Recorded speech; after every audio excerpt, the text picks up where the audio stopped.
안녕하십니까. 일요 법회를 시작하겠습니다. 오늘 또 지난 시간에 이어서 자비희사를 함께 공부하시겠습니다. 지난 시간까지는 자비희사의 개요를 말씀드렸고, 오늘은 네 가지 자비희사의 자에 대해서 공부하시겠습니다. 이 자비희사가 알려지기로는 선정수행입니다. 근데 순수 위파사나 수행에서는 자비희사를 하지 않습니다. 지혜수행이라서. 그런데 선정과 지혜수행, 그러니까 사마타와 위파사나에 대한 구별을 알아차림을 확립하는 사념처에서는 구별하지 않습니다. 이것은 선정이다, 이것은 지혜다. 그러니까 함께 하기 때문에 선정과 자비를. 그래서 나중에 붓다고사가 그 청정도론에 이것을 자세하게 구별을 했을 뿐더러 옛날에는 선정과 위파사나를 병행하는 수행들을 많이 했었기 때문에 선정 수행, 위파사나 수행 이렇게 크게 구별을 하지 않았던 것 같습니다. 근데 저도 그런 것들을 몰랐는데 지금 선정이다, 지혜다, 사마타다, 위파사나다라는 것들이 현대에 와서 그렇게 뚜렷하게 회자되고 있는 것이 저는 잘 모르긴 해도 마시사야도의 수행 때문이 아닌가 싶기도 해요. 왜냐하면 거의 모든 수행자들이 선정과 수행을, 위파사나를 병행하고 있거든요. 그래서 선정을 하고 위파사나로 넘어오든가, 또 사선정까지 가고 넘어오든가, 15분 동안 선정하고 나머지 45분은 위파사나로 오든가, 그렇게 또 선정과 위파사나를 수시로 번갈아 가면서 한다든가, 다 그렇게 다르더라고요, 스승들이. 그런데 그런 선정을 하지 않고 위파사나를 바로 처음부터 시작한 것이 마시사야도의 순수 위파사나거든요. 그걸 숫다 위파사나라고 그래요. 선정 없이. 근데 그런 게 있는지를 몰랐죠.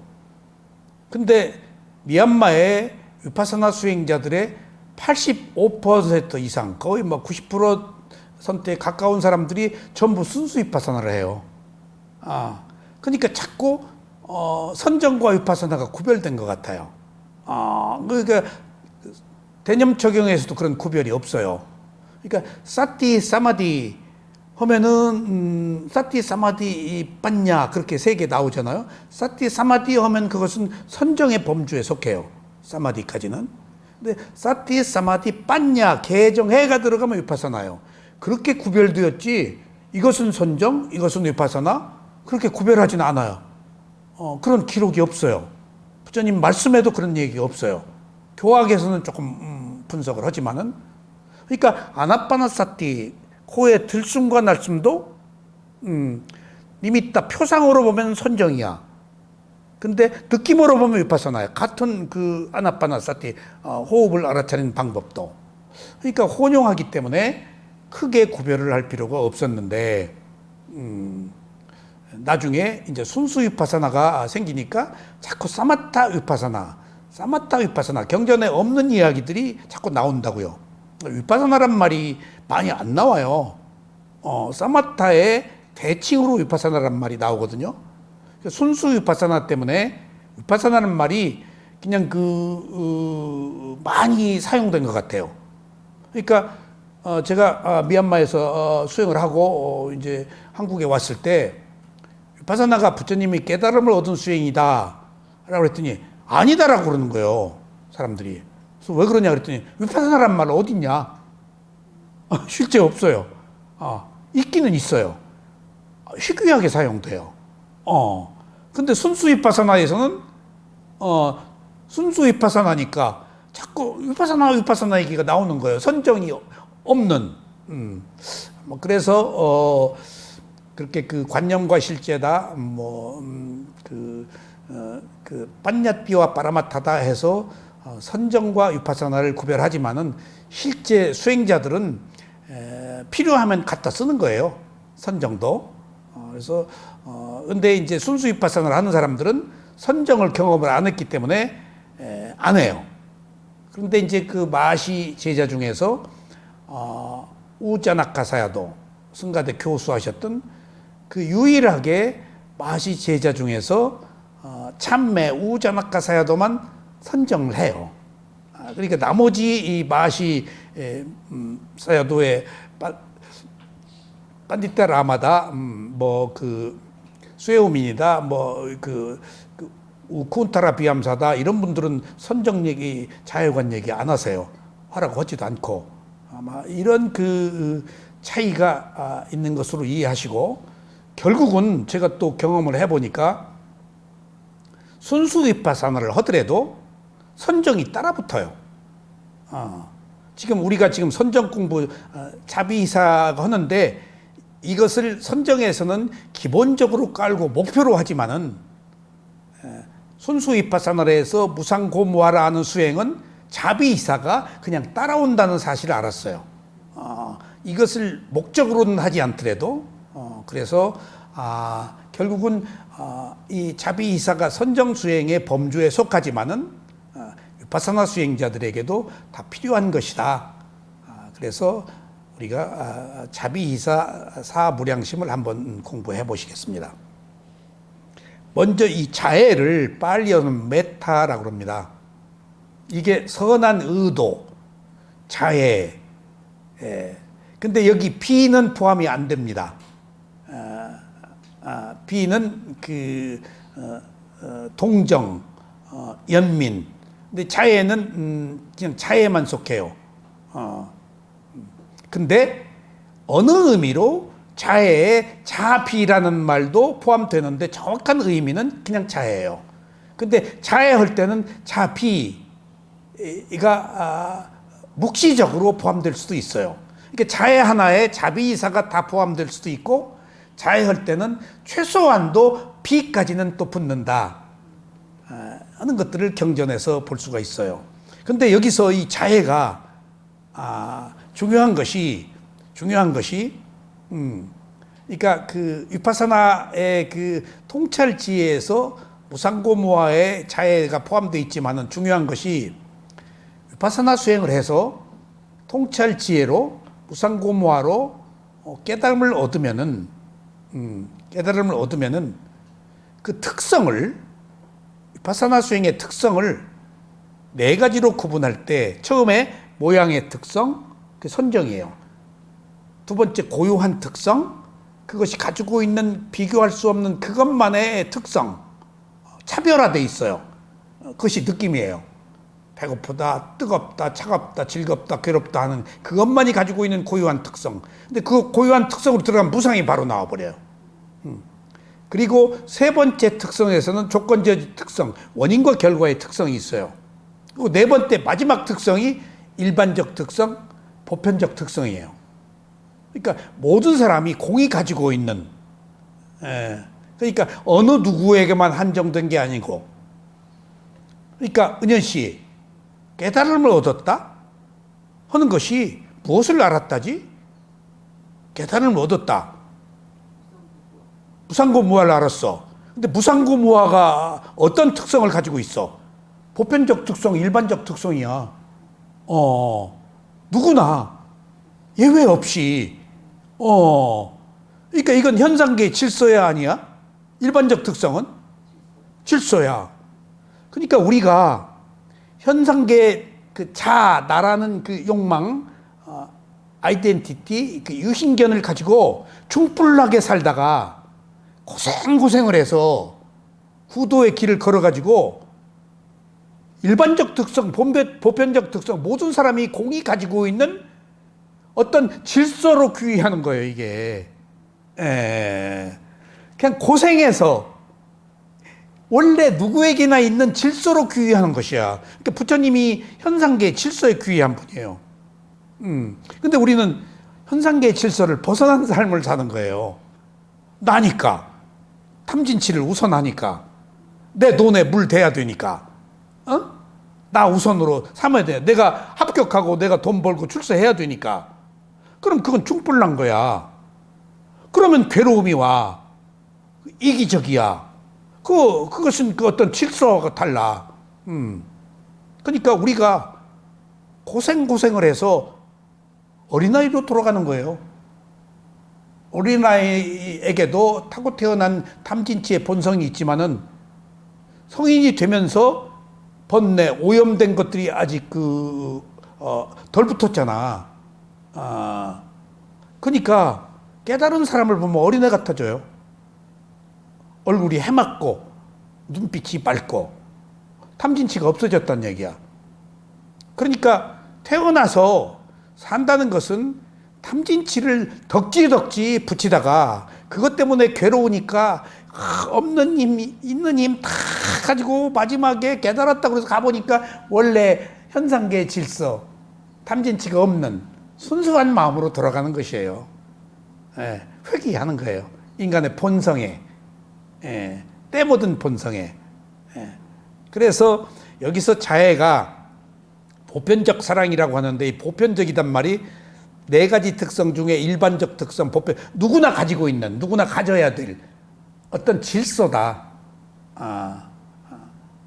하는 것이라서 이것이 사실은 선정에 속하지만은 위파사나의 통찰지의 한 범주에도 들어간다. 그렇게 이해를 할 수 있겠어요. 사실은 이제 자애가 우리말로 사랑이에요. 근데 이 사랑이 한문으로는 무슨 말이라고? 예. 생각. 그 다음에 량은? 헤아리다.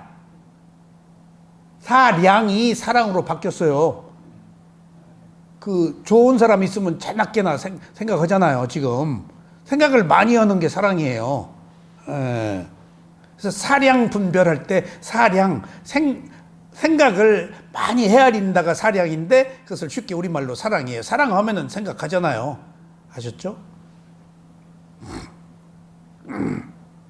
사랑이 한문으로는 자애인데 또 다른 한문으로는 뭐라고? 사량. 그 양이 한문으로 무슨 양이라고? 헤아릴 양. 생각사, 헤아릴 양. 생각을 많이 한다. 그래서 은연 씨 남편한테 내 생각했어? 라고 물어봐요. 그럼 안 했다 그러면 사랑이 부족하네. 라고 남편한테 좀 환기를 시키세요. 사랑이 깊은 게 생각도 많이 해야 되지만 저는 내 경험을 보면 자주 만나는 것도 사랑이 깊어지더라고요. 그럼요. 자주 만나야만이 생각을 많이 하고 그러니까 또 이게 사랑. 맞아요. 자, 자의 첫 번째는 이게 불교의 사랑이에요. 이 세속의 사랑하고 달라요. 첫 번째, 숭고한 상태는 자애이다. 이것은 자신의 마음 또는 진실한 우정의 상태를 포근하게 해주는 것을 의미한다. 자신의 마음 또는 진실한 우정. 그러니까 여기 진실한 우정이라고 그랬지 진실한 부부관계는 없네. 부부도 나중에 우정으로 살거든. 부부는 그 협의의 것이에요. 사랑이. 부부는 사랑을 나누면 큰일 나. 우정은 나눌수록 좋잖아. 저는요 법을 광의의 사랑, 협의의 사랑이라고 그래서 이 담마, 가르침, 진리를 광의의 사랑으로 저는 미얀마 가서 이해를 했어요. 근데 제가 저를 보건대 조금 속 빠진 면이 있어요. 저는 뭘 실력도 없고 그렇게 촉촉한 것도 없는데 그냥 남한테 퍼주기를 좋아했어요. 그냥 누가 쓱 와서 뭐 조금 이상한 태도를 펴면 돈 필요해요? 내가 돈이 좀 있을 때 내가 돈 얼마가 필요해요? 내가 자청해서 주려고 그래. 그 사람이 그렇게 나한테 머뭇거릴 이유가 없거든. 근데 내가 미얀마 수행을 하면서 법을 공부할 때 내가 가진 법을 수행자끼리 비밀이에요. 자기만 알려고 그래요. 농담 아니에요.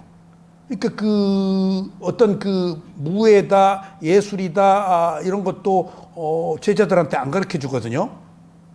우리나라 전통적 문화가 도제식이잖아요. 공개 안 해요. 어깨너머로 가르쳐 줘요.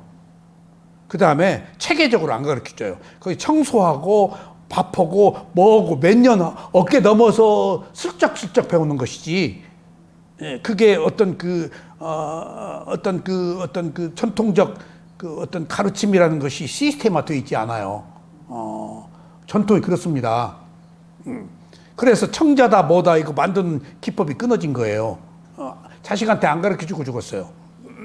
예술가 예술가 잘 안 가르쳐 경쟁이니까. 근데 그래서 제가 수행을 하면서 첫 번째 깨달은 게 있어요. 뭔가 하면은 법은 퍼줄수록 증장된다. 그런 걸 알았어요. 플러스 알파다. 그러니까 보시, 도네이션이라는 이야기를 스님들이 많이 해요. 보시는 하면은 보시한 만큼 공덕이 증장된다. 그리고 내가 수행자한테 보시를 해서 그 수행자가 더 지혜가 나서 깨달으면은 내가 수행자한테 했지만은 수행자가 지혜가 난 만큼 보시를 한 사람에게도 똑같이 나누어진다. 이게 보시의 개념이에요. 보시는 무한한 플러스 알파가 있어요. 근데 그걸 내가 이해했어요. 그래서 내가 수행을 한 기록들을 다 적어요. 다. 스승하고 인터뷰한 것을 하나도 안 빼놓고 다 저는 적어놨어요. 그게 쌓인 게 엄청나요. 그것들을 내가 거기 있다가 한국으로 올 때는 다 카피집에 보내서 해가지고 사람들한테 다 돌려줘요. 이렇게 수행해라. 다 그거 기록한 사람 없거든요. 그리고 기록 못하게 해요. 기록하면은 집중력이 떨어져요. 나는 못 오게도 했어요. 우기고 나이를 먹었었기 때문에 못 오게 해요. 직관으로 들어라. 난 머리가 나빠서 이거 알아야 된다. 그리고 철저히 기록을 해서 그것을 다 나누어 줬어요. 나중에 내가 한국에 오니까 내가 수행 기록을, 인터뷰한 기록들을 모아가지고 책으로 돌아다니고 있어. 돌고 이렇게 두꺼운 책인데 내가 다 기록한 거를 깜짝 놀랐어. 그 이유가 나는 법은 나누면 그만큼 증장된다는 것 때문에 그 법의 효용 가치를 이미 아는 거야. 그 다음에 부처님이 하신 말씀이 나한테 깊이 못 박힌 게 있어요. 나는 비밀이 없다. 물어봐라.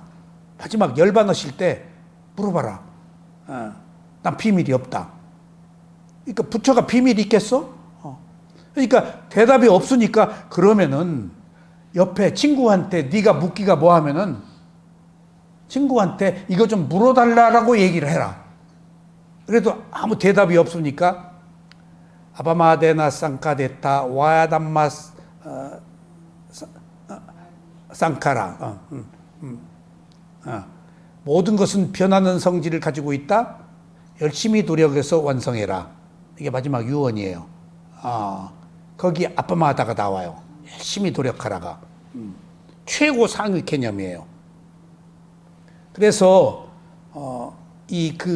자애라는 것이 그런 마음이다고요. 나누는 것, 우정이에요.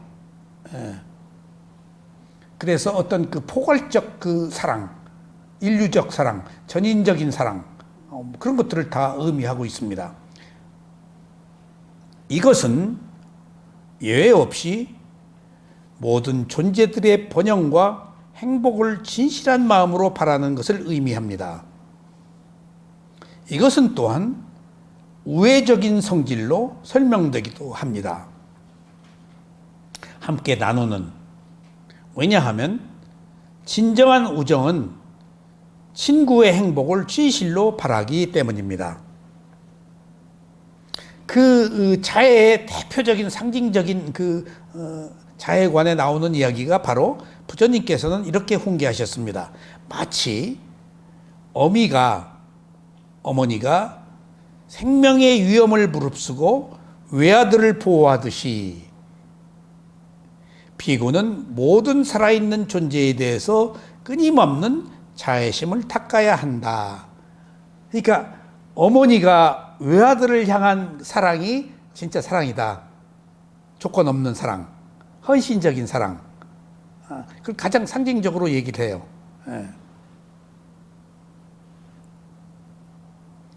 여기서 강조하고자 하는 것은 어머니의 자식에 대한 열렬한 애정이 아니라 살아있는 존재에 대해서 끊임없는 자애심을 닦아야 한다. 인간이 인간에게 주는 사랑은 상징적으로 어머니의 사랑, 할머니의 사랑, 그것이 숭고한 사랑이다라고 해서 상징적으로 하지, 어머니도 자식을 집착하면은 오염된 사랑일 수 있지. 그런데 그 중에 가장 덜 오염된 사랑이 어머니와 외아들과의 관계다.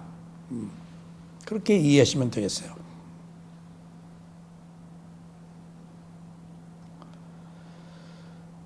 자애로운 마음은 고통을 유발시키는 육체적인 사랑도 아니고 조건적인 것, 반사적인 것, 이에 상충하는 것, 그런 것들이 아니고 주고 받으려고 하지 않는 것, 결과를 기대하지 않는 것, 그런 얘기예요. 개인적인 애정도 아니다.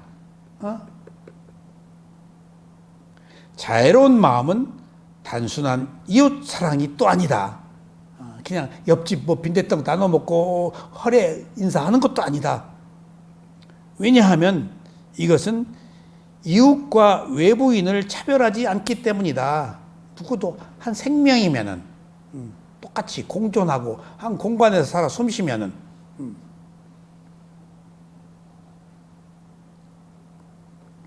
자애로운 마음은 정치적인 형제, 민족적인 형제, 또는 국가적인 형제, 또는 심지어 종교적인 형제도 아니다. 여기 다 나오네. 어떤 내셔널리즘, 이기적, 집단적 이기주의, 학벌, 혈통, 어떤 민족주의, 어떤 데모크라시, 이데올로기, 커뮤니즘, 공산주의, 무슨 어떤 철학, 이런 거 다 아니다. 존재하는 것, 그것 자체가 숨쉬고 살아있는 것에 의미를 두고 함께 공존하는 그런 보편적 사랑이다. 함께 숨 쉴 수 있으면은 어디에 있든지 여기 다 우리가 사랑이라는 이름으로 어떤 민족주의, 가장 위험한 게 내셔널리즘, 민족주의예요. 가장 위험한 게 종교예요. 사실은 지금도 그렇잖아요. 인류의 전쟁 범죄자들은 종교인들이에요. 종교란 이름으로 죽이잖아요. 종교란 이름으로 배척하잖아요. 내 종교만 우선으로 삼잖아요. 그 종교 아니에요. 그래서 종교란 말은 원래 마루 종자 가르침, 으뜸이 되는 가르침만 종교라고 그래요. 부처님의 가르침만 종교라고 그래요. 유교, 기독교, 이슬람, 그냥 이슬람, 캐톨릭, 프로테스탄, 유교 그렇게 말해야지 종교라 그러면 안 돼요. 종교는 불교만 마루 종자, 가르칠 교자, 뛰어난 가르침, 보편다당한 가치, 인류애적 사랑, 이걸 믿어야 어디 좋은 데 간다라는 것이면 그것은 문제가 있어요. 그걸 강조하잖아요. 그건 그 뛰어난 가르침에 속하지 않아요. 그러니까 우리가 알게 모르게 종교란 말을 혼용하고 있지만은 진짜 종교는 부티스미야. 나 믿지 말라고 한 부처의 말씀이야. 내 가르침을 따르라고 한 거야. 가르침만 어떤 인격이 아니잖아. 법이잖아. 우리가 법한테 비는 거야? 법이 뭘 줘? 진리가 뭘 주냐고. 그대로 실천하란 말 아니야. 진리는. 근데 진리를 인격화해서 기대하고 주기를 바라는 것은 다분히 우리들의 감각적 욕망이 만들어낸 표상이에요. 누가 뭘 줘요? 줄 수 있어요? 복을 어떻게 줘요, 남한테? 복을 줄 수 있어요? 복을 준다면 그건 이상한 거예요. 어떻게 복을 줘요? 헌대로 받아야지. 예. 질서야 헌대로 받는 게 인과의 문제, 원인과 결과의 문제. 누가 누구한테 복을 줬다는 창조주네? 예. 근데 그런 창조주가 있을까? 그럼 왜 창조주 맘대로네? 기분 좋으면은? 거기에도 어떤 질서는 필요할 거 아니야. 어떤 질서에 근거해서 편벽되지 않게. 결국은 질서로 돌아가는 거예요. 우리가 모르기 때문에 초월적 존재의 창조주를 만들어냈지만은 실제 보면은 원인과 결과가 창조주예요.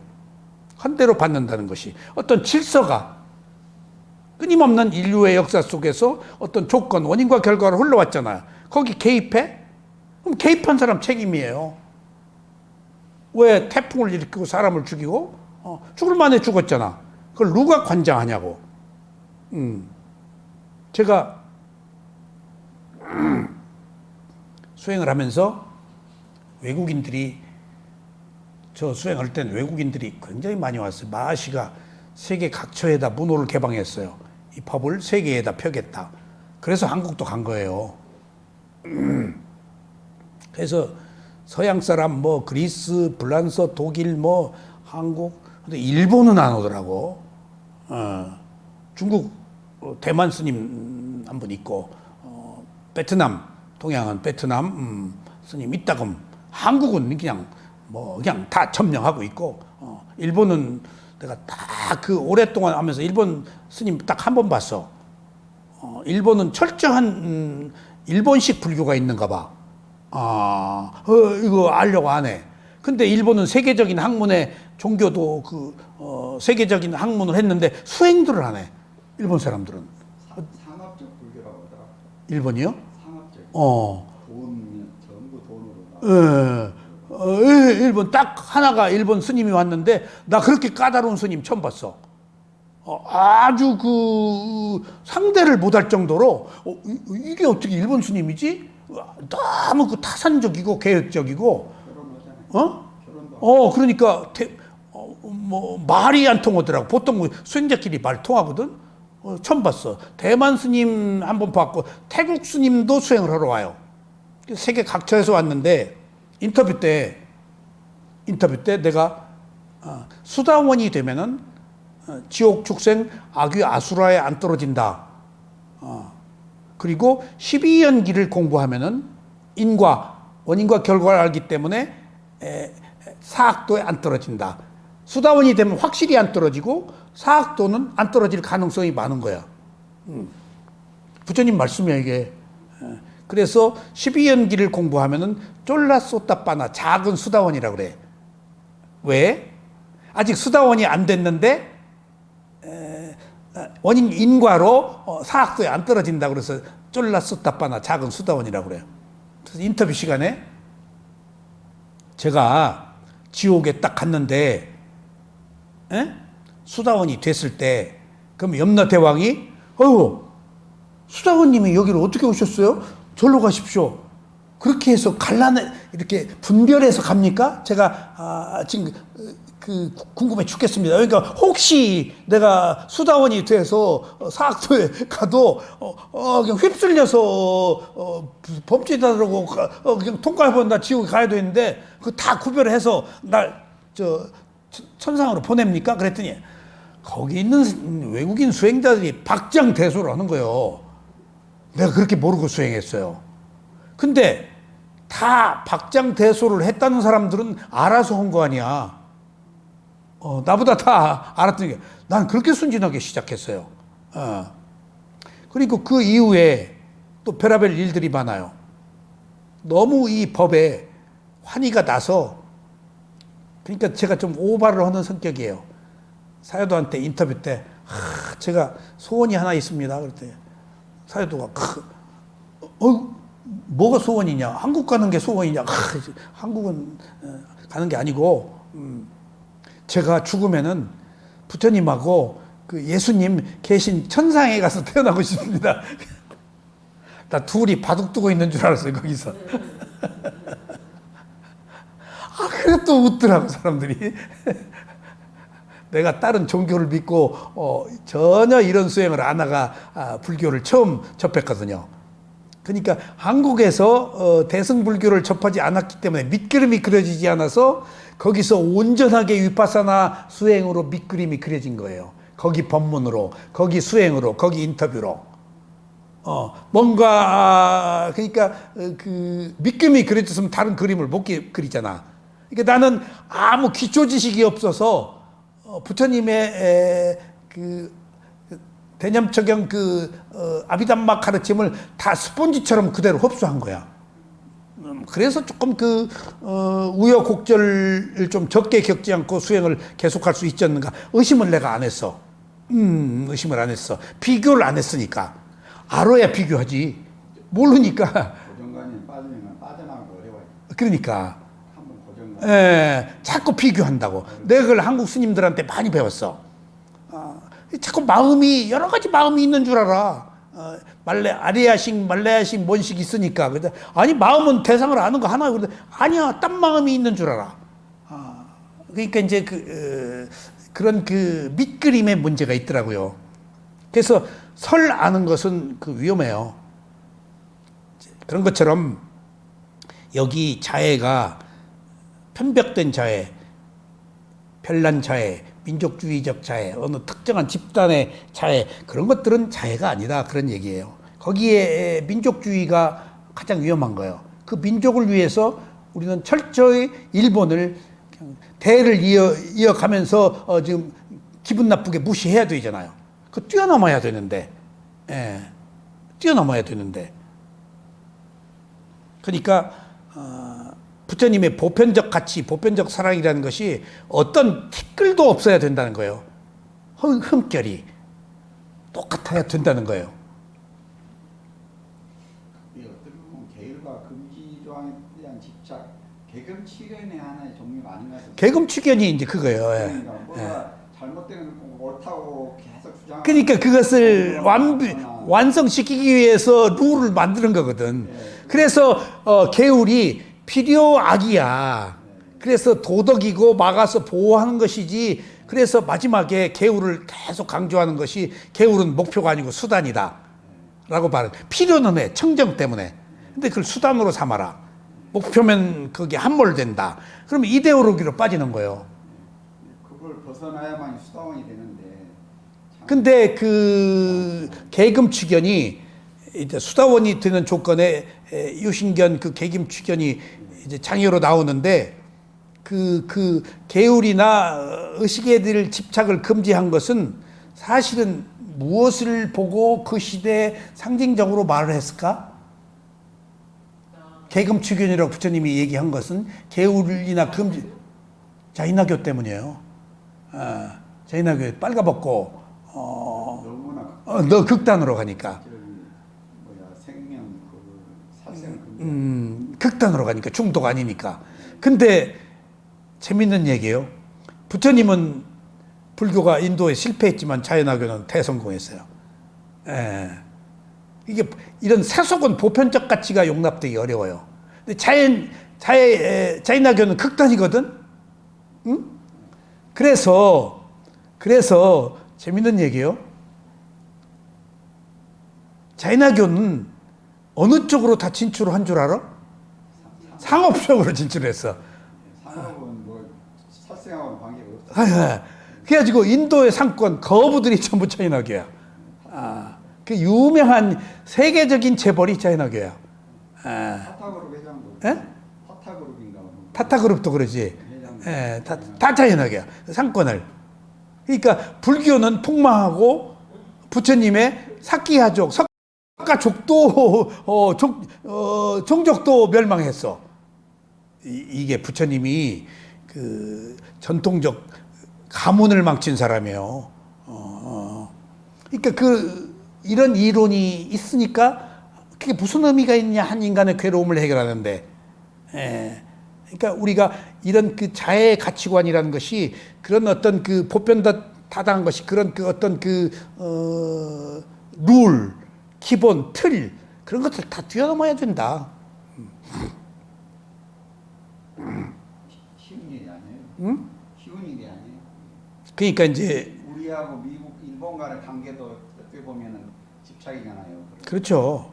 그거를 뛰어넘기가 쉽지가 않아요. 근데 이번에도 일본을 먼저 딱 할 때, 네. 다 사람들이 이상하게 봤어. 그런 저 트럼프가 이놈의 인간 봐라 하고 저 혹시 또 미움 보이지는 않나? 그리고 또 정치 평론가들이나 다 일본에 먼저 간 것을 안 좋은 것으로 봤는데 가서 하는 짓을 보니까 또 그럴 법도 하네. 그 뛰어넘는 어떤 미래를 보는. 딱 붙이지 않고 실용적인 저거 어려운 건데. 어렵다. 어려운 건데 저것을 공격 화살을 무릅쓰고 그런 것들을 볼 수 있었다고 한다면은 고수가 분명히 이 어드바이스를 했을 텐데 지도자들이 어드바이스를 누군가가 했을 거라고 외교 문제에 있어서 근데 이분이 지금 그 보수 논객들 그리고 자기 적대적인 사람들을 다 밥 먹고 끌어들여서 이쪽으로 중도적으로 바뀐 사람들이 있어. 보수 논객들이. 좀 저래야 되겠구나. 그래야 정치가 좀 수준이 좀 목숨 걸고 죽이려고 안 하고 제일 질이 낮은 게 정치 아니에요, 그냥. 조금 저렇게 해서 조금 질적 향상도 필요할 극단으로 가니까 사실은 다 역대 대통령들이 그런 시도를 했어요. 너무 두꺼운 벽 때문에 실패하고 말았어요. 노무현이 그 얘기를 했다가 그냥 두드려 맞고 그냥 노무현이 중도로 그냥 여야 없이 그 장관 뽑으려고 그랬어요. 그리고 당도 해체하려고 그랬어요. 너무 그건 두 발 앞서 나간 거야. 한 발도 이 세속에서는 용납이 안 돼. 그래서 어떤 지도자는 반발 앞서 나가야 된다고 그렇게 주장한 분이 계셔요. 한 발 나가면 혁명이야. 용납이 안 돼. 반발 정도는 수용할 수 있어. 적당히 안 돼. 그게 지금 여기서 말하는 보편적 사랑이 아니고 일방적 사랑이기 때문이야. 사랑이라는 것이 이렇게 양면성이 있는 거야 지금. 사랑 때문이야. 일박편 완벽한 사랑 때문이야. 사랑이 사람을 죽이고 살리고 한 거예요 지금. 그래서 자애로운 마음은 동물들을 포함한 이제 동물까지 모든 살아있는 존재를 포용하기 때문에 단순한 보편적 형제가 아닙니다. 이 동물들 뿐이 아니고 아직 태어나지 않은 생명까지 태어나지 않은 생명까지 작은 미물에서 큰 짐승까지 모든 존재하는 모든 생명을 아우르는 그러니까 이런 사랑이 붓다에 의해서 가능한 것이지. 그러니까 어려운 거죠 우리가 오랫동안. 근데 이 길을 가야 돼요. 그러니까 붓다는 못 돼. 붓다는 완전히 이런 걸 다 뛰어넘었는데 아라한은 자기 성향이 있어. 붓다는 성향이 완전히 없어져 버렸어. 아라한은 축적된 성향이 있어. 탐진치만 해결됐어. 붓다는 탐진치뿐이 아니고 DNA가 다 해체돼 버린 분이야. 붓다는 아라한은 죽일 수가 있어. 아라한도 죽잖아. 아라한 돼가지고. 근데 붓다는 못 죽여. 붓다는 죽을 업을 벗어나서 죽이려고 해도 안 죽어. 죽이려고 해도 못 죽어. 안 죽어. 완전히 벗어나. 그러니까 붓다로 되는 거예요. 그러니까 어느 의미로는 있는 것도 아니고 없는 것도 아닌 최고의 투명한 그런 사랑, 가치, 그런 퀄리티인 거예요. 정말 존귀한 분이에요. 우리들이 부처님의 가르침 그냥 듣지 마세요. 수많은 생애 동안에 수많은 공덕을 쌓아서 얻은 지혜예요, 이게. 그걸 알기 어려운 지혜를 우리에게 쉽게 풀어서 설명해 준 거예요. 그리고 호흡보라고 그런 거예요. 그 시작은 호흡이다. 호흡에 뭐 있어? 생각을 끊어, 호흡 보면은. 응? 적어도. 생각 끊는데 탐진치가 안 들어와. 그거 시작이야. 생각 끊어. 번뇌를 끊는 것. 그러면은 거기에 나도 없고, 괴로움도 없고, 욕심도 없고, 우선 그렇게 시작해라. 여기서, 보세요. 여기서, 위파사나에서 가장 중요한 사티파타나 수타에서 가장 중요한 덕목이 시작이 뭐지? 은현 씨. 시작이 사티. 사티가 또 다른 말로는 뭐지? 시일라. 개. 사티를 지속하면은 사마디가 되잖아. 고요함. 응? 사티 사마디. 그래서 빠냐 지혜가 나잖아. 그럼 사티 계율이 무엇을 의미하고 있지? 도덕. 막아서 보호하는 것. 근데 계율이라는 시일라가 또 다른 말이 있어. 계율이 시일라 도덕이야. 근데 또 다른 말로 계율을 뭐라고 한 줄 알아? 열반이라고도 해. 알아차리는 순간 열반이 예정돼 있는 거예요. 나중에 열반이 아니야. 계율 그 순간에 그 당시에 그 순간에 열반이 이미 그 속에 묻어 있어. 나중에 오는 것이면 그건 올지 안 올지 몰라. 시작부터 같이 있어야 돼. 이렇게 완벽한 거예요. 계율이 열반의 의미를 포함하고 있어요. 그러니까 사티 알아차리는 순간 열반이 예정돼 있는 거예요. 근데 얘기 안 하지. 열반은 사람들이 위험하게 보니까 안 태어나면 큰일 나니까. 그러니까 이런 것들이 시작 감추어져 있다고. 근데 다 우리가 알 수도 없고 설명할 수도 없어. 그러니까 스승이 시키는 대로 해야죠.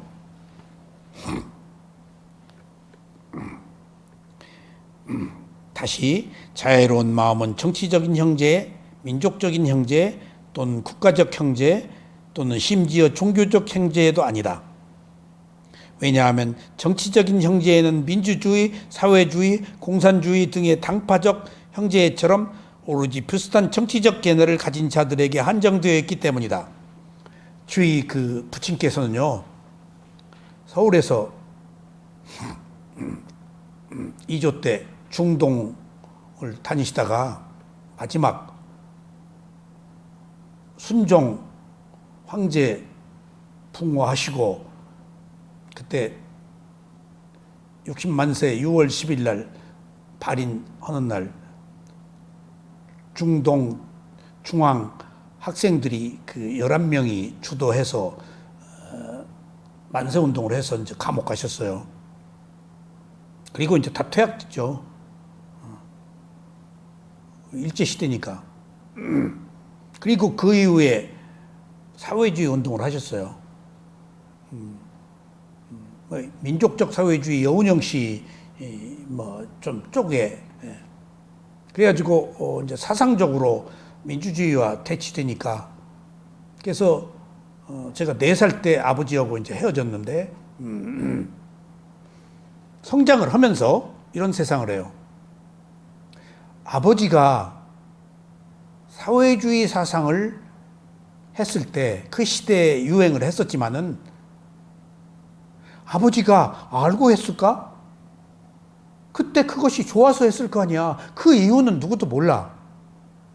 지금 아버지가 이 시대에 민주주의가 이 찬란한 꽃을 피운 이 시대에 자기가 사회주의를 선택해서 자기가 선택한 길을 가셨는데 자식들 여기서 그냥 찐 고생을 하고 그냥 피난 내려가서 먹을 게 없어가지고 그냥 누렇게 떠가지고 바가지로 피를 이렇게 훑어서 바가지로 피 훑어서 먹기도 했어요. 피난 내려가면 뭐가 있어요? 정말 피난 생활이 아니면 몰라요. 부산이 피난 내려가서 다 서울 사람이 쓴 돈이 다 모인 데가 부산이에요. 부산이 그렇게 부유해요. 돈 다 그걸로 갔잖아요. 물론 피난민들도 많이 갔지만은 일단은 한국의 경제가 다 부산으로 집결돼 있잖아. 어쨌든지 제가 아버지를 생각하면서 이데올로기에 대한 허구를 날 느껴요. 이데올로기가 무엇인지. 좋아서 한 거 아니야. 그러니까 다행히 내가 위파사나 수행을 하기 이전에 이데올로기적 측면에서 아버지의 사회주의 운동에 대한 어떤 객관적 시각을 우리 아버지가 지금 보시면 후회하실까? 어쩌까? 뭐 글쎄 그 아버지 선택이지. 예, 선택이지. 근데 지금도 그 감옥에서 남쪽 전향을 안 한 사람들이 몇십 명 있더구만. 끝까지 도장을 안 찍어서 나와 있지만은 전향을 그 사람들이 북한 보내달라고 데모하고 그러대. 끝까지 전향 안 한 사람들. 그건 지독한 그 민족주의, 이기주의야. 이데올로기.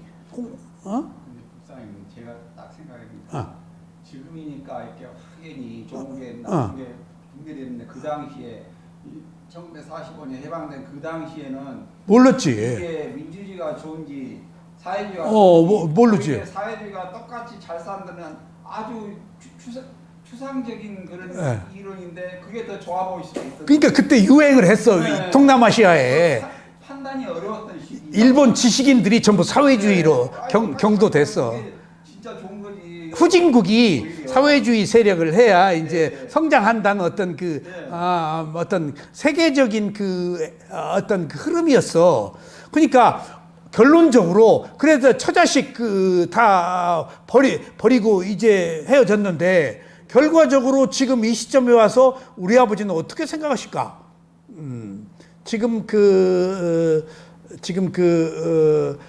내년이면은 60만 세가 100주년 기념 행사인데 우리 아버지가 중앙 다니실 지가 19살이었어. 중동. 그러니까 우리 아버지 나이가 지금 119살이야. 이제 돌아가셨겠지 어디선가. 근데 그 전에 지금은 이제 이 수행을 하면서 다 벗어났지만은 어떤 사상적 그 견해를 가지고 있을 때 사상이라는 것이 얼마나 허구하고 허무한가 그런 것들이 그 진정한 그 퀄리티 가치가 있는가에 대해서는 또 색다르다는 것들이 싹 텄어요 그때 내가. 그래서 이런 그 초교파적인 그 사상을 내가 더 선택했는 아주 절실하게 느꼈거든 그런 거. 그 당시에는 사회가 검증이 안 된 상태잖아요. 검증이 안 된 때가 이론적으로 엄청 좋은 거잖아요. 그러니까. 똑같이 잡고 나눠서 산다니까. 근데 그거는 허구에 지나지 않는 거고 실질적으로는 철저한 계급주의로 빠져버렸잖아요. 그러니까 그 사회주의도 민족적 사회주의인데 네. 박헌혁이 공산당은 또 저건 또 다른 그 것으로 빠진 거 아니야. 박헌혁인 그래도 저 김일성이는 그 전제 군주적 그 공산주의라서 세계에 없는 또 공산주의야 저거. 저만 아는 공산주의고 그런 공산주의가 어디 있어 세상에. 이기주의. 그러니까 그 가장 그 독선적 공산주의가 독선적 그 독재주의가 표방하는 게 뭔 줄 아세요? 정의예요. 히틀러가 내세운 게 정의예요. 정의를 내세워야 깃발 아래 보여요. 정의 자기식 정의야. 그러니까 정의는 자기식 정의인 거야. 자기 그 고정관념에 의한 이제 보편타당한 정의가 아니야. 일반적 특성을 가진 정의가 아니야. 자기 정의야. 이기적 정의, 외골수의 정의야. 그러니까 당을 싹 없애고 유대인 학살하고 겔만 민족의 정의지 이제. 그건 정의 아니지. 그러니까 독재가들이 가장 표방하는 게 정의야. 이게 이데올로기가 가지고 있는 어떤 독단적인 가지고 있는 것들이 있는 문제예요. 그래서 부처님이 이런 거 피하라는 거예요. 깨달음에서는. 그냥 옳다 그르다. 선악도 따지지 말라. 선도 악도 똑같은 것이다. 알아차릴 대상이다. 악은 선을 수반하거든. 선은 악을 수반하고. 구별하지 말아라. 그냥 하나의 땀마 대상으로 삼아라. 그때만이 내가 벗어날 수 있다. 그러니까 부디즘 중도예요. 이게 유일한 출구예요. 인류 역사상. 부다밖에 이런 얘기를 못해요. 어떤 보편적 가치는. 어느 특정한 것에 경도돼서 그것이 옳다라고 주장을 해야지 여긴 그럴수록 안 된다. 그것은 번뇌다. 집착하는 순간. 그럼 내가 속박을 갖는다 하는 것들이 여기서 이야기하고 있는 내용입니다. 다른 종교들은 무조건 믿으라는데 부처님은 말씀은 철저하게 맞는지 확신에 찬 믿음을 가지고 조사해 보고 확신에 찬 믿음을 가지고 그러니까 일방적이 아니고 선택적인 것. 조사를 해보고 담마 위자야. 그게 차이점입니다. 민족적 형제와 국가적 형제에 오로지 똑같은 민족과 국가에게만 한정합니다. 어떤 국가주의자들은 국가를 너무나 사랑한 나머지 때때로 죄 없는 남자와 여자, 어린이들을 단지 그들이 금발 또는 파란 눈의 축복을 받지 못했다는 이유로 잔인하게 죽입니다. 그러니까 일본 사람들이 그런 그 폐쇄주의가 극단주의가 경제를 일으키고 2차 대전을 일으켰어요. 그 가미가제 같은 거 무서운 거예요. 무서운 거예요. 그리고 제가 일본인들을 이해를 못했는데 백제 문화가 가서 그 이제 비류백제로부터 시작된 일본 문화, 송나라 문화를 전해서 지금 일본 문화가 현재까지 이르렀는데 내가 그 해유록이라고 그 2조 때 제술사 그 고시 합격하면 그 사람을 통신사 사신으로 보내요, 일본으로. 그러면 그 사신에 제술사가 따라가요. 그 서기가 그래서 그 통신사에 서기가 쓴 책이 해유록이라고 있어요. 그래서 일본에 암행어사 합격한 사람이 일본에 가서 갔다가 오고 할 때 거기 귤 먹는 것 나오고 그래. 그리고 그 소철 나무 물 많이 주면 죽어서 소철 뿌리를 말려가지고 한 거. 그래가지고 쭉 이제 그 해유록 그 사신들 이렇게 그 행렬도 지금 재구현하고 그러지 사신들이. 그러면 그 코스로 쭉 가요. 그러면 어느 마을에 머물러. 응? 그걸 번역한 사람이 저 신문사 논설인데 그분이 읽어보라고 그래서 이제 읽었는데 당시 일본은 네이션 국가라는 단위 개념이 없어. 그러니까 그 토우 세력들 그런 그 일본은 중앙 집권이 아니야. 지방 집권이야. 영주. 그래서 그 굉장히 힘들어. 그래서 가미가 그 사무라이들이 그렇게 권력이 있는 거예요. 근데 쭉 갈 때 그 지역의 지식인들이 모여. 이제 세술사가 다 학문을 한 사람들이니까. 그리고 이제 한문으로 주고 받아. 그래가지고 그 사람들의 의식 수준을 했는데 우리나라 서당의 학동이라는 학동 수준이다. 이렇게 거기 평가했어. 그리고 이제 갔다 올 때면은 갔다가 이제 뭐 그 도쿠가이에스다 뭐 이제 도요토미 히데요시다 이제 가서 이제 갔다가 교류하고 돌아올 거 아니야. 그 코스로. 그럼 갔때 자기가 써준 글들 그런 것들이 필사본이 책으로 만들어져 가지고 보여줘. 그런 그 기록들이 있는데 학동 수준이다. 그런 기록이 있더라고. 그런데 일본이 우리보다 명치유신으로 서양 문물을 일찍 받아들여서 우리보다 100년, 50년이 앞섰다고 그러는데 요새 이제 어느 부분은 상당히 따라잡았고 어느 부분은 비슷비슷해졌고 아직도 부족한 부분이 있고 한데 기본적으로 50년 뒤졌다고 그러거든. 모든 정치적, 제도적, 문화적 차이에 있어서 의식조차도 일본 의식이 조금 일찍 앞섰어요. 그래서 위대한 그 인물들이 많이 났어요. 노벨상 받은 사람. 그러니까 그 다니구치 마사루 생명의 실상 시대에도 그 뛰어난 정신 지도자들이 많이 나왔어요.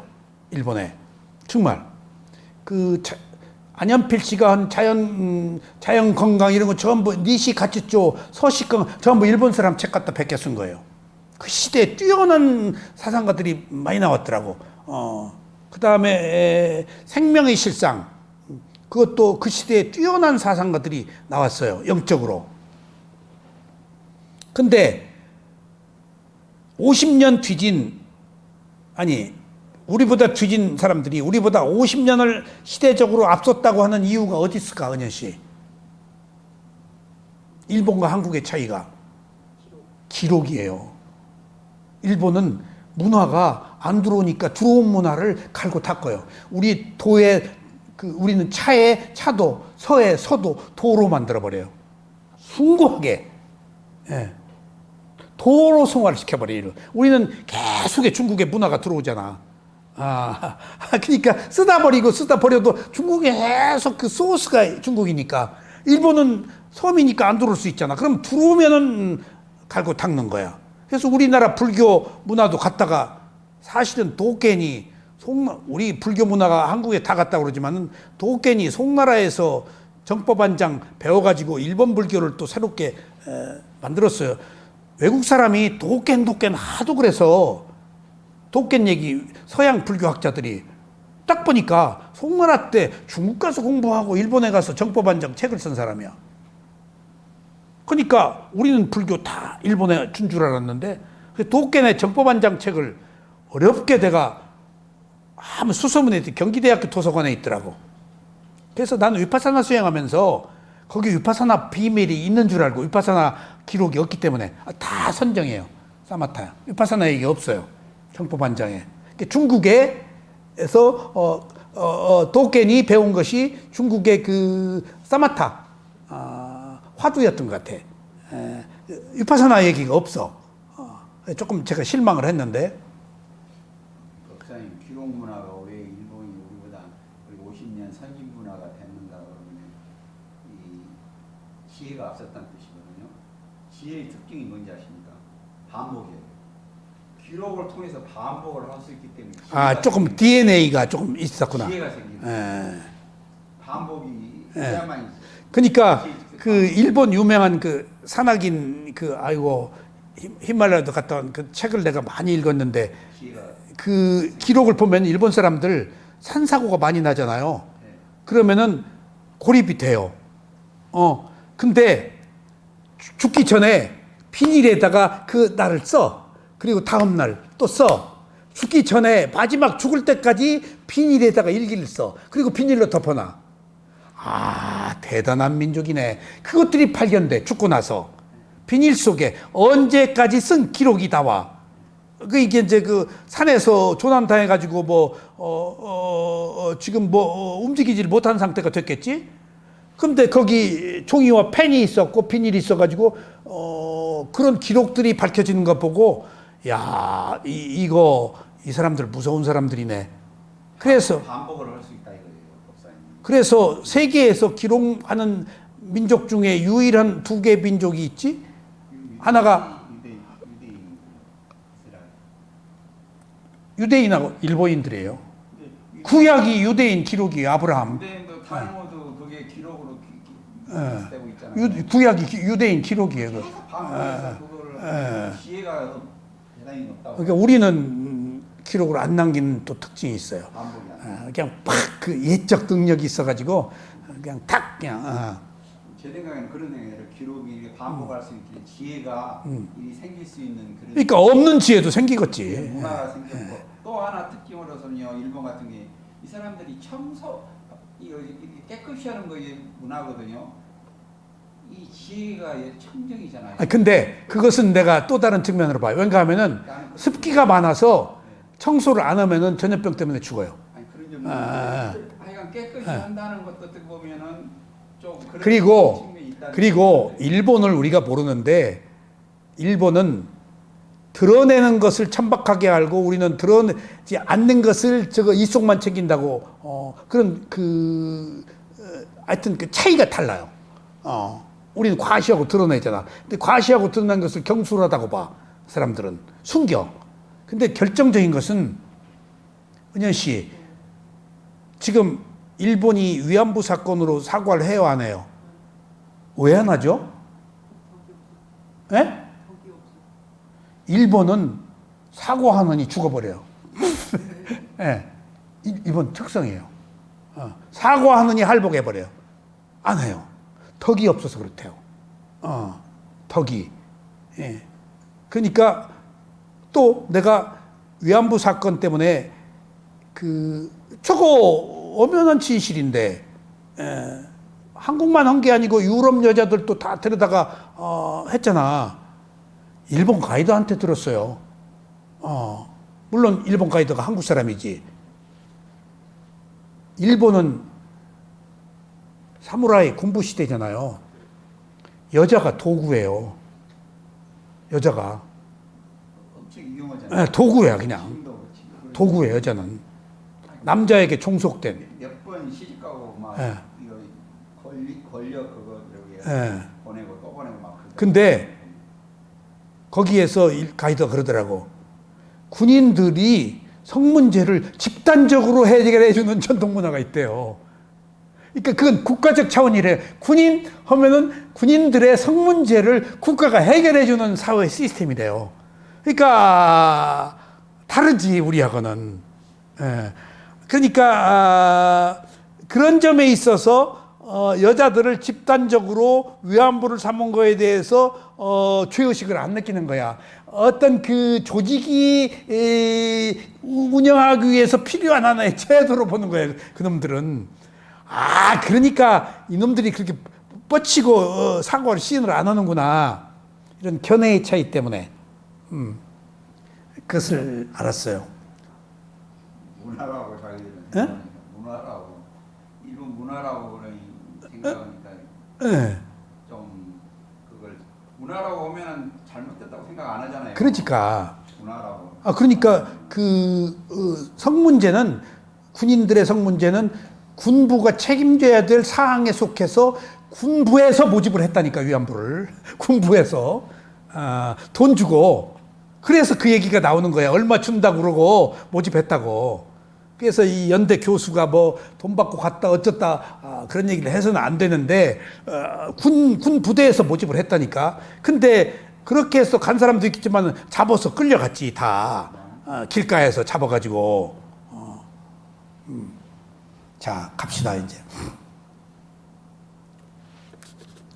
백인은 흰 피부에 특별한 애정을 갖고 있으며 흑인은 검은 피부를, 황인종은 황색을, 갈색 인종은 갈색을 좋아합니다. 다른 색이 혼합된 사람들은 때때로 의심과 두려움의 대상이 됩니다. 어떤 그 혈통, 민족주의 이것도 무서운 거예요. 이것들이 우리들을 괴롭게 해요. 어떤 속박, 구속. 왜? 이런 어떤 전통적 가치관이. 사랑은 그러면 안 된다. 그걸 뛰어넘으라는 얘기지. 혈통이 어떻든 남자든 여자든 그들은 흔히 자신들의 민족적 우월성을 주장하기 위하여 하늘로부터 폭탄을 무자비하게 퍼부으면서 수백만을 죽이는 잔인한 전쟁에 호소하기도 합니다. 2차 대전의 비참한 사건은 인류가 결코 잊을 수 없는 현저한 사례입니다.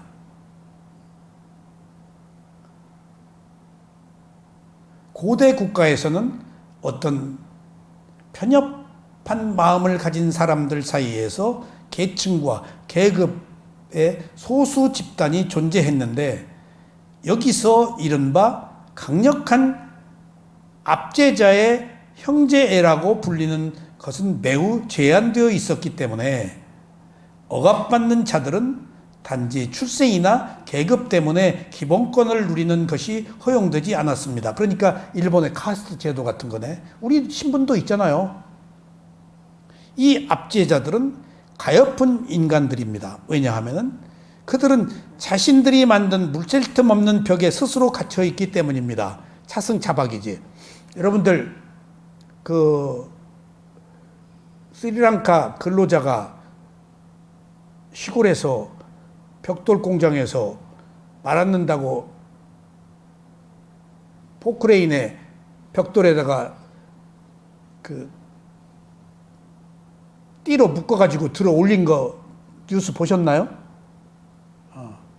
여기서 담마키티스님이 우리 법문하는데 대통령이 스리랑카 대사한테, 그 사람이 스리랑카니까 스리랑카 대사가 우리 담마키티스님한테, 담마키티스님이 여기 한국인 근로자들을 다 모아가지고 그 사람이 그때 단마켓 스님 절에 와 있었어요.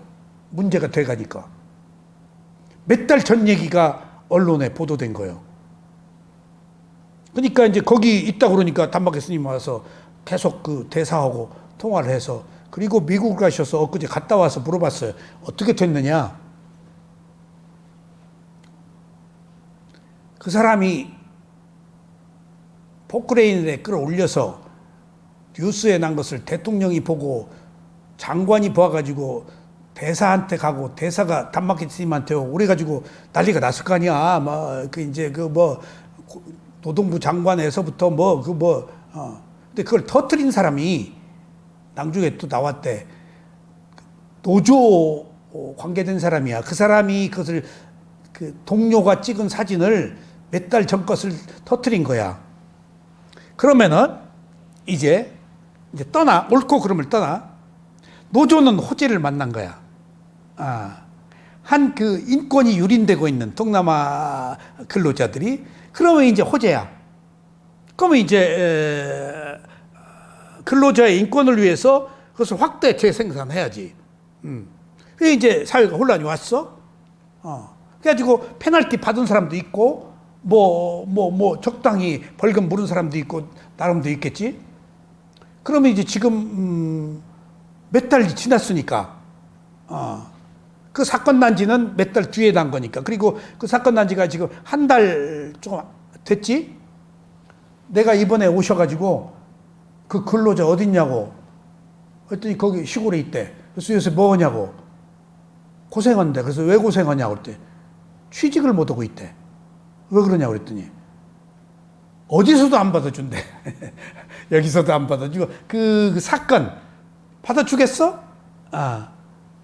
그러니까 그 노조운동에 정치적으로 이용된 면은 이용을 할 수밖에 없는 어떤 당위성이 있겠지만은 한 개인의 문제에 있어서는 피해를 본 거야. 취직을 못하고 있는 거야. 소문이 나서 안 받아주는 거야, 다. 누구라고 다 알아버린 거야, 그냥. 그러면 또 예의 주시할 거 아니야. 그러니까 어느 의미로서 자기 의도와 상관없이 지금 취직도 못하고 있는 거야. 그래서 내가 그러면 절에 데려다가 마당이나 쓸게 하십시오 라고 했지만은 그러니까 스님 이야기가, 스님은 중도적 입장에서 어떤 사회적 이슈에 영합한 게 아니고 정의를 위해서 말한 게 아니고 한 개인의 문제에 관해서 스님의 입장이 뭐라고 그러는가 하면은 나갔었으면 그렇게 크게 확대 안 했다. 조용히 문제를 해결해서 그 한 개인에게 피해가 가지 않도록 했을 텐데 이미 커져버렸다. 그게 수습하기가 어렵다. 그래서 그 당한 그 사람만 지금 고통을 겪고 있다. 누가 구제해줘, 뭘 돈을 줘, 그냥 그 놀고 먹고 있는 거야. 그러니까 어떤 그 이슈 앞에서 사회적으로 드러나는 이슈 앞에서 보이지 않는 그 개인들은 피해를 겪고 있는 거예요. 신문에 한번 나면요, 사업 망하고 폐가 망신하고, 그 신문이 무책임한 거거든. 그냥 보도잖아. 일일 보도. 검증 안 하고 보도해요. 빨리 마감해야 되니까 나름대로 확인해요. 근데 그렇게 철저히 보도 안 해요. 그리고 보도 경제이기 때문에 특종이라서 먼저 빨리 해야 되고, 먼저 터치를 해야지 특종이니까. 그런 매우 위험한 매스 미디어 매체가 우리를 지배하고 있어요. 또 실제로 놓고 본다면 우리들의 사상이 신문 그 이상도 아니다 그러잖아. 그 보편적 기준이 흥분하고 하고 하는, 거기서 이야기해 준 대로 판단하고 흥분하고 울고 웃는다는 거 아니야. 그 이상도 이하도 아니 매스 미디어에. 그럼 우리들이 자의적인 심오한 판단 못 하고 산다는 거예요. 어떤 매스 미디어가 주는 정보에 의해서 판단하고 있지. 예. 목사님 이번에 그 스리랑카 노동자 관련해 사건 관련한 생각인데, 부처님이 그 분명한 암에 이익과 손실 그게 이렇게 대비해서 생각할 필요가 있다는 거예요. 진짜 자기에게 이익이 되는 게 뭔가 그렇게 터트리는 게 나은가. 근데 이제 몰랐지 이제 그렇게까지 커질 줄 몰랐지. 근데 자기 이익이 되는 그런 방법을 택했어야 옳다 이거죠. 아, 그렇지. 그런 자기 이익이 되는 게 사람이 사는 목적이잖아요. 뭐야 무슨 뭐 이름 날리고 그런 게 아니라 실제로 자기 이익이 되는 방식을 택했어요. 그러니까 그 근로자가 네. 그때나 지금이나 휩쓸려 다니는 마찬가지야. 그러니까 모르니까 그러니까 이제 단마켓에서 이미 데려다가 마당이나 쓸게 허시한 얘기가 취직이 안 된대. 어디 여기저기 내도 안 받아준대. 근데 근로자에게 필리핀의 근로자에게 이익이 되는 행동을 치려면 지혜로운 사람을 만나야 된다. 그러니까 사람은 그걸 판단할 수 있는 능력이 있기 때문에. 그러니까 단마켓 일으키기 전에 단마켓 시스템이나 이런 미리 상을 냈으면은 그렇게까지 안 번지지. 그런 생각이 들어요. 게 진짜로. 근데 그 사람 기사 확대해서 TV에 내보낸 사람이 나중에 나왔어요. 그 사람의 덕으로 이게 사건화돼 가지고 근로자가 그러니까 그게 그 스리랑카 사람들이 장난으로 뭐 해서 찍은 것을 있다는 정보를 듣고 그 사람이 갖다가 터뜨린 거예요. 그러니까 하여튼 어쨌거나 무슨 일이라는 것이 뜻하지 않게 그렇게 커지기도 하고 피해를 보는 자가 보이지 않게 있어요. 자, 뭔 일이 있으면은 하여간 지혜로운 사람을 만나가지고 그럼. 상담을 받는 게 진짜 중요하다는 생각이 들었어요. 자, 그래서 오늘 마지막 조금 더 봅시다. 자애로운 마음은 또한 종교회도 아닙니다. 마음은 또한 종교도 아닙니다. 이른바 종교적인 형제라는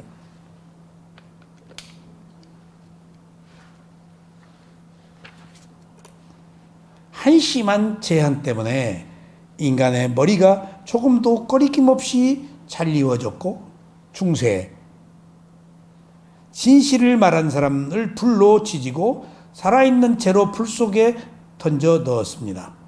종교적인 형제라는 명목하에 형언하기 어려울 정도로 많은 흉악한 일들을 저질렀습니다. 중세 그 이슬람과 기독교의 십자군 전쟁 지금도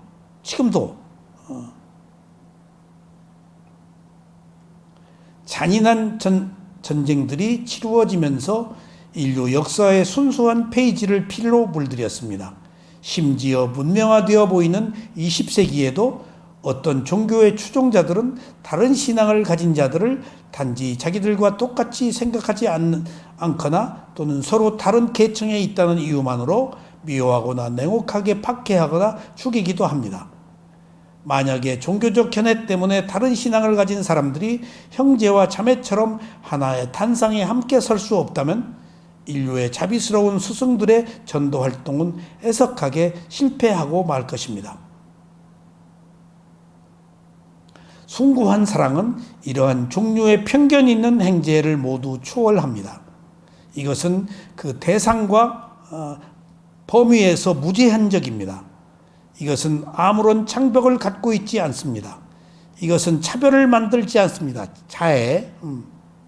자애로운 마음은 우리로 하여금 인류를 자신의 어머니와 땅과 자신의 친구처럼 생각하게 합니다.